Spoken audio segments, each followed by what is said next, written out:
जोजो किड्स। नीले चूजे। गोपी अपने पिता के साथ गांव में रहता था। उसके घर में बहुत सारी मुर्गियां थीं। गोपी मुर्गियों को दाना डालता और खुश रहता। एक लाल रंग की मुर्गी उसे बहुत ज्यादा पसंद थी। उसके पिताजी मुर्गियों के अंडे बाजार में बेच दिया करते थे। इसी से उनका घर चला करता था। एक दिन लाल मुर्गी ने अंडे दिए। गोपी ने अपने पिताजी से कहा, पिताजी, इन अंडों को अपने साथ मत ले जाइए। ये लाल मुर्गी के अंडे हैं। इन्हें मेरे लिए यहीं छोड़ दीजिए ना। मैं इनके चूजे देखना चाहता हूँ। गोपी के पिता मान गए और उन्होंने लाल मुर्गी के अंडे गोपी को दे दिए। गोपी ने अंडों का खूब ख्याल रखा। एक दिन उसमें से बच्चे निकलने लगे। सुंदर सुंदर प्यारे प्यारे चूजे। लाल मुर्गी और गोपी बहुत खुश थे। तभी अचानक एक दिन एक व्यापारी गोपी के पिताजी से कहने लगा, अरे सुनो भाई, क्या तुम्हारे पास किसी लाल मुर्गी के चूजे हैं? मैं तुम्हें मुंह मांगी कीमत देने के लिए तैयार हूँ। बस मुझे वो अंडे चाहिए।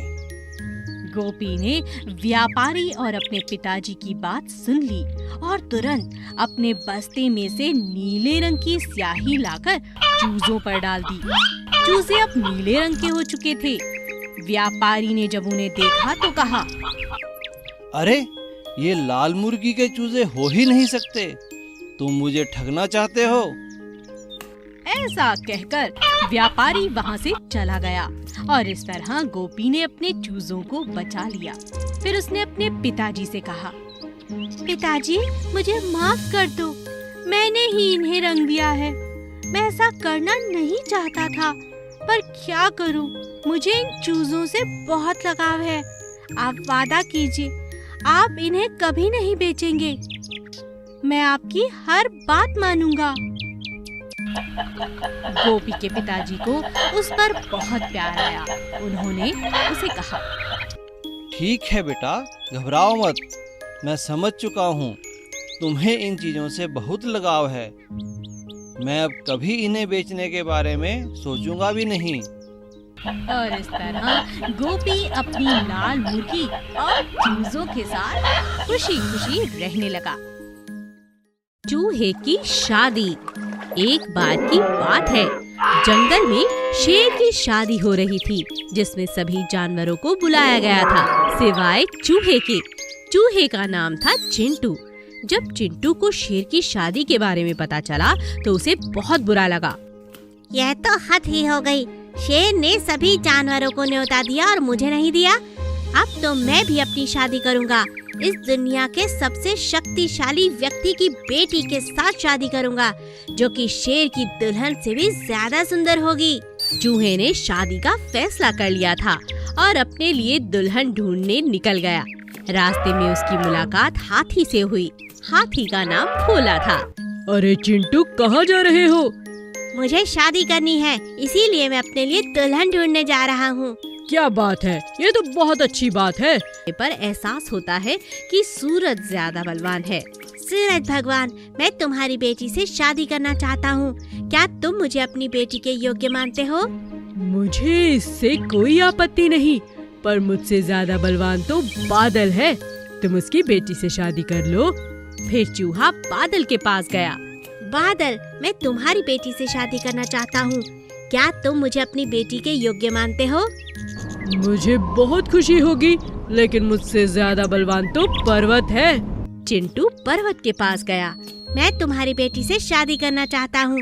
क्या तुम मुझे अपनी बेटी के योग्य मानते हो? मुझे खुशी होगी, परंतु मेरी चोटी पर एक काला चूहा रहता है, जिसने अपने दांतों से मुझे कुरेदकर वहाँ एक बिल बनाया है और वहाँ अपने परिवार के साथ रहता है। जब चिंटू उस चूहे के पास जाकर अपनी बात कहता है तो वह उसकी बात मान लेता है। शादी के दिन वह सारे जानवरों के साथ शेर को भी न्योता देता है, क्योंकि वह समझ जाता है कि हम चूहे ज्यादा शक्तिशाली होते हैं। सभी एक समान हैं। इसमें छोटे बड़े का भेदभाव नहीं करना चाहिए। खूबसूरत माँ।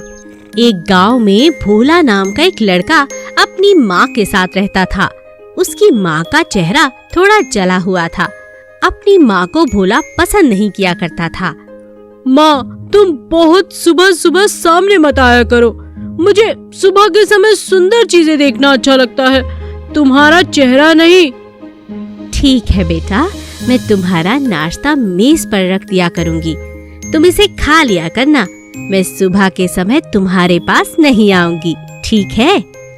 भोला हमेशा अपनी माँ को कभी अपने स्कूल नहीं आने देता। एक दिन उसकी माँ ने देखा कि स्कूल से टीचर ने माँ के लिए नोटिस भेजा है। माँ चुपचाप स्कूल पहुँच गई। इस बात से भोला बहुत नाराज हो गया। बेटा, मैं तो इसीलिए स्कूल आई थी कि टीचर तुम्हें न डांटे। नहीं माँ, तुम मेरा अपमान करने के इरादे से स्कूल आई थी। मेरे सभी दोस्त तुम्हें देखकर डर गए। ये तुमने ठीक नहीं किया। मुझे अब स्कूल छोड़ना होगा, वरना सब मेरा खूब मजाक उड़ाएंगे। ऐसा मत करो बेटा, तुम पढ़ोगे नहीं तो बड़े आदमी कैसे बनोगे? मेरा सपना है कि तुम बड़े होकर खूब तरक्की करो। नहीं माँ, अब मैं अपनी बेइज्जती बर्दाश्त नहीं कर सकता। भोला ऐसा कहकर वहाँ से चला गया। थोड़ी दूरी पर उसकी मौसी का घर था। वो अपनी मौसी के घर पहुँचा।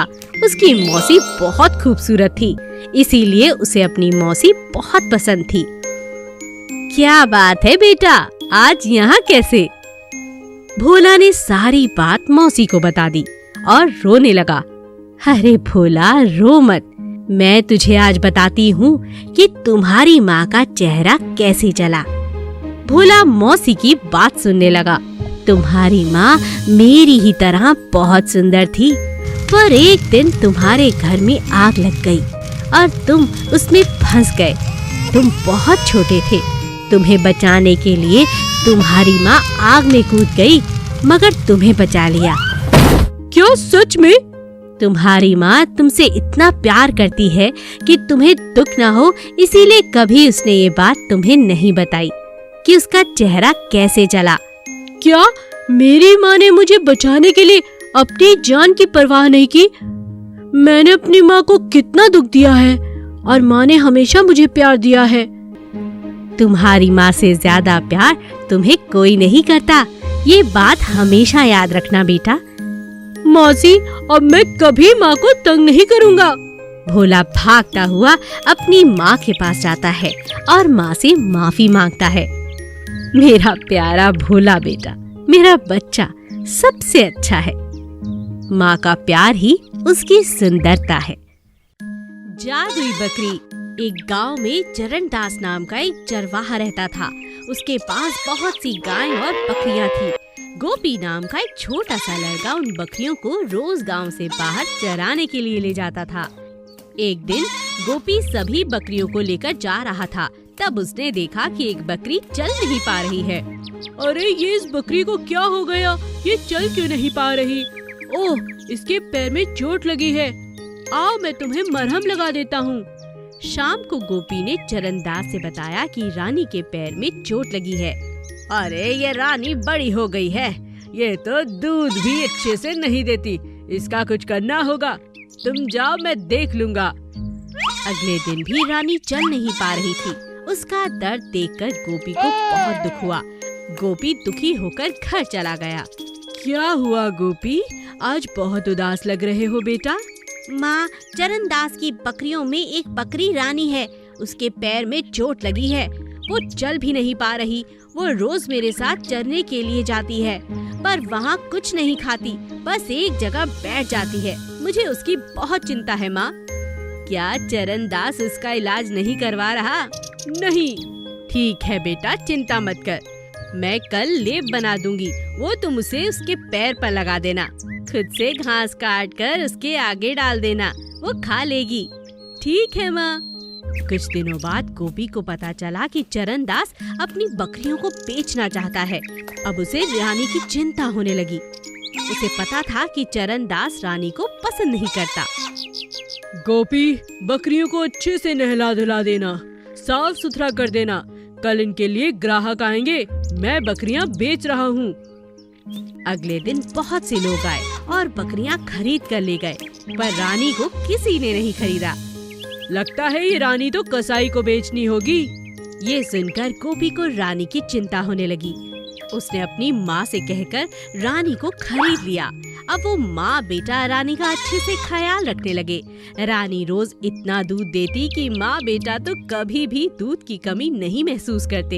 एक दिन गोपी रानी को लेकर कहीं जा रहा था, तभी रानी एक पेड़ के नीचे मिट्टी खोदने लगी। रानी क्या कर रही हो? लाओ दिखाओ मुझे।